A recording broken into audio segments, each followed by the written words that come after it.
Alors, nous continuons toujours notre résumé. Comprenez que nous sommes en classe de terminale CDE ou bien ailleurs, terminale S. Donc, il y a déjà la complexité de la science. Donc, on est en train de monter un peu le niveau petit à petit. Alors, ici, nous venons de voir l'abscisse curviline. Je peux rappeler ça ici. S est égal à la valeur algébrique de cet arc-là qu'on peut noter. S qui est égal à M0, M. Alors, on peut, comme ça, définir aussi la vitesse. Ça veut dire que la vitesse, suivant la base des freinés, nous aurons, vous avez V taux, suivant taux, plus V normal, suivant nu. Or, la vitesse normale n'existe pas. V normal égale à 0. Si tout ça égale à 0, donc V égale à V taux suivant taux.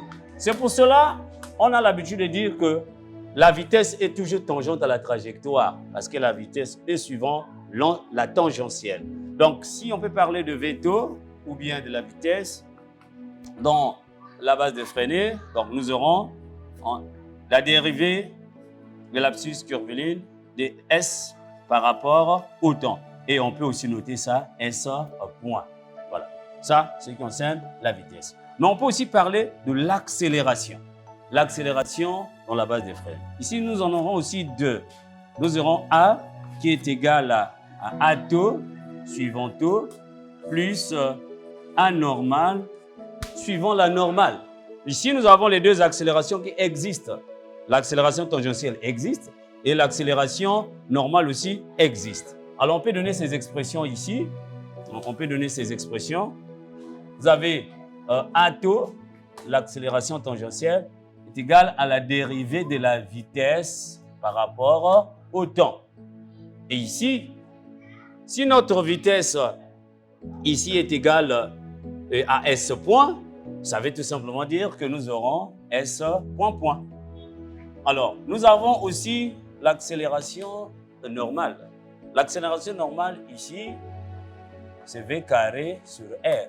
Attention, lorsqu'on parle de R ici, qui est le rayon, ça veut dire que nous sommes dans le cas de mouvements circulaires. Alors, voici ce qu'on peut voir en ce qui concerne l'accélération, la vitesse, vecteur position dans la base de freinée.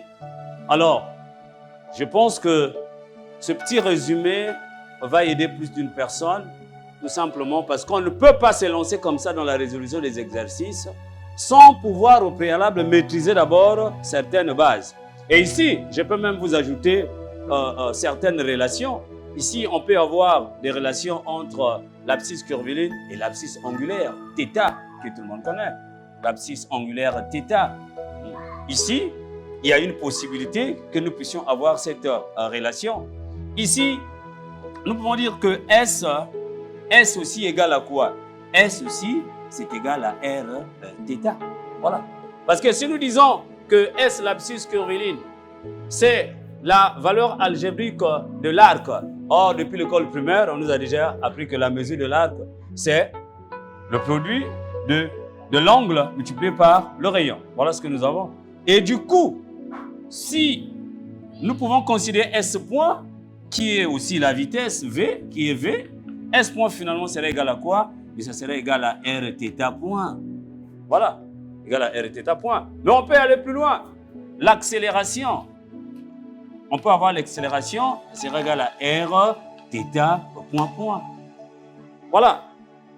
Et nous pouvons remplacer ici, puisque nous connaissons que la vitesse égale à R θ point. Si nous remplaçons ici, on peut aussi trouver que l'accélération normale égale à R θ point, tout ça élevé au carré sur le rayon. Et si on peut développer notre expression, alors on ne sera pas étonné d'avoir ça. Nous aurons R au carré, θ point carré sur R. Vous allez comprendre avec moi que nous avons R carré, je barre ce carré et je barre aussi R. Alors nous aurons l'accélération normale égale à R θ point carré. Voilà. Voilà un peu ce que nous pouvons vous donner comme élément de base pour être capable de résoudre les exercices de cinématique. Première partie, bien sûr, nous sommes là dans la partie grandeur cinématique. Les applications de la cinématique vont venir après. Voilà ce qu'il fallait faire en ce qui concerne le résumé. Nous avons terminé pour aujourd'hui et nous allons vous donner rendez-vous à une prochaine occasion. La prochaine occasion, c'est le samedi prochain. Nous allons encore revenir ici pour appliquer maintenant tout ce que nous avons vu ici à partir d'un exercice. Parce qu'on ne peut pas avaler tout ça et ne pas appliquer ça quelque part. On va appliquer ça dans les exercices. Mais s'il y a un conseil que je peux vous donner, les amis, l'examen se prépare dès le premier jour de la rentrée scolaire. Si vous attendez à la veille pour maintenant être chaud, alors vous allez aller chercher les féticheurs à gauche et à droite et ça ne servira à rien. La magie de l'école, c'est la lecture et la concentration. Mais je ne vais pas terminer sans vous motiver quand même de vous abonner à notre chaîne. Nous vous motivons à vous abonner et je crois bien que chaque fois que nous allons publier nos vidéos, vous serez les premiers à les recevoir et je peux vous dire que Dieu vous bénisse beaucoup abondamment.